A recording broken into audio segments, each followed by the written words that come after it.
Comprehensible input practice is not the same as listening practice. There's a difference between listening to comprehensible input videos and specifically doing listening practice. They're not actually the same thing.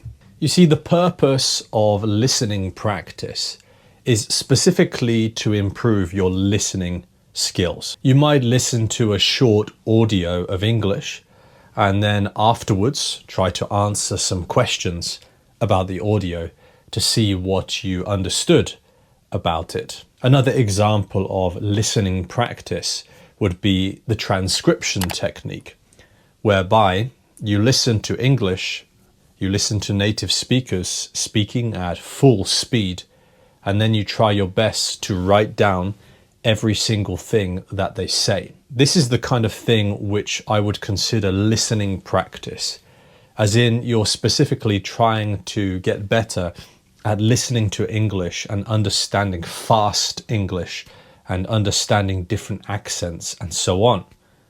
But that is not the same as comprehensible input. The difference between listening practice and comprehensible input videos lies in the purpose of them, because the purpose of comprehensible input videos is not actually to improve your listening skills. The main purpose of comprehensible input videos is to increase your vocabulary, is to teach you new words in a context that will stick deeply in your mind, and to teach you the correct pronunciation and the correct flow of English in your subconscious mind as you listen. So yeah, the main purpose of comprehensible input videos is not to improve your listening skills. The main purpose is to increase your vocabulary. All of the videos here on English Sponge are made not really to increase your listening skills, but actually to increase your vocabulary. Now, of course, by listening to comprehensible input videos, your listening skills will benefit from that. They will benefit indirectly. Obviously, if you listen to lots of comprehensible input videos, your listening generally is going to improve. But that's more like an indirect benefit of comprehensible input videos.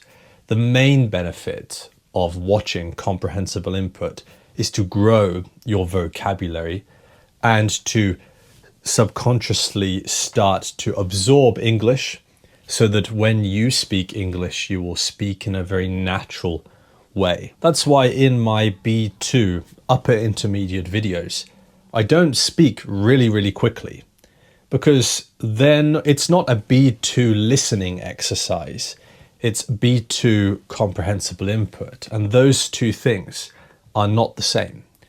In my B2 upper intermediate videos, I actually speak a little bit slower than normal. Why is that? Why would I do that?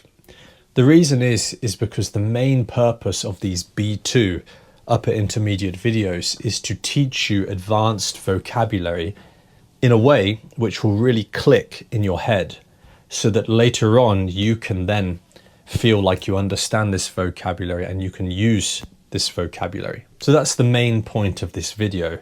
It's that comprehensible input practice is not the same as targeted listening practice.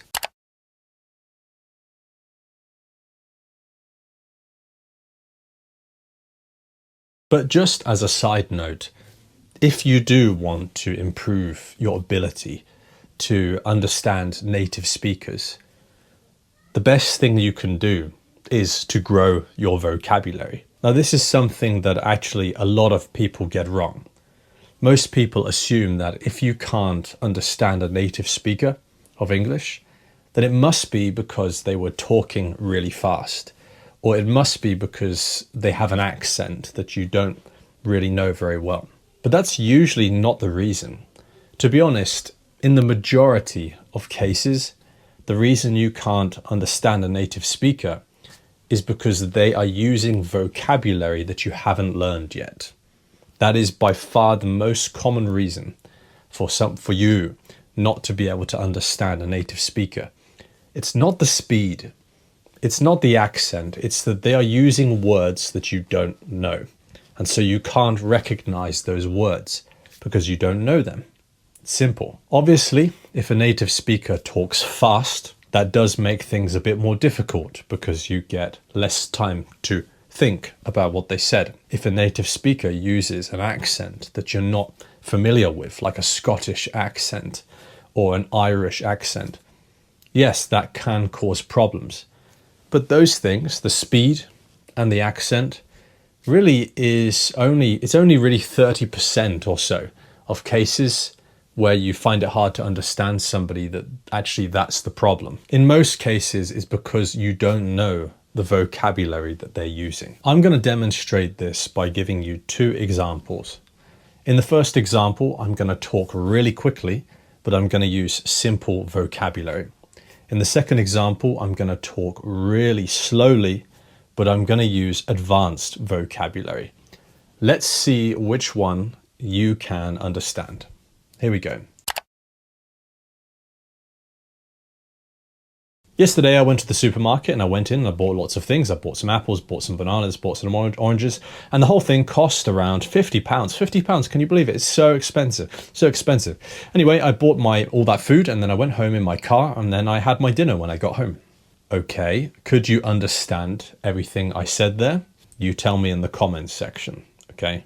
Now let me give you the second example. This time I'm going to speak really slowly, but let's see if you can understand. I would say that I take after my dad more than my mum. Yeah, I would say I take after him more than her. And when I told my dad that, he was really taken aback.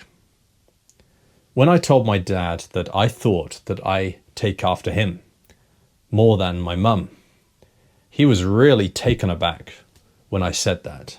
Okay, could you understand the second example? Or was the first example actually easier to understand? Even though it was much faster, was it easier to understand? You see, the most important thing you can do when learning English or any language is to grow your vocabulary. The more vocabulary that you have, the easier it will be to understand people. And even if they're talking quickly, even if they're talking really fast, if you know all the words that they're using, then you'll be able to understand them. It may be difficult, but you will be able to follow the message, because even though they're talking fast, you can hear, you know what each word means. Anyway, that's more of a side note. The main purpose of this video was to explain that comprehensible input videos, like on English Sponge, are not actually created to improve your listening skills specifically. They're actually created with the aim of helping you to build your vocabulary. That is the main purpose of comprehensible input videos. Like I said, your listening skills will improve as a byproduct of listening to comprehensible input videos. But that's not the main reason you're doing this. The main purpose of watching these videos is to grow your vocabulary each day. And that's why you should be listening to comprehensible input in English every single day for at least 30 minutes a day, I would say. At least 30 minutes. Thank you for watching this video. I hope what I said today made sense to you. Thanks for watching. I'll see you in the next one. If you want more videos like this, go to EnglishSponge.com. On the website, you can find videos from many different teachers. You can choose which level you want. A1 beginner, A2 beginner, B1 intermediate or B2 upper intermediate. You can choose which accent you want to listen to. American, British, Australian, and also other accents. You can choose which topic you want to listen to. And you can choose which grammar point you want to focus on. The website will track your time so you can see how many minutes you have listened to comprehensible input today, yesterday, and for the whole month.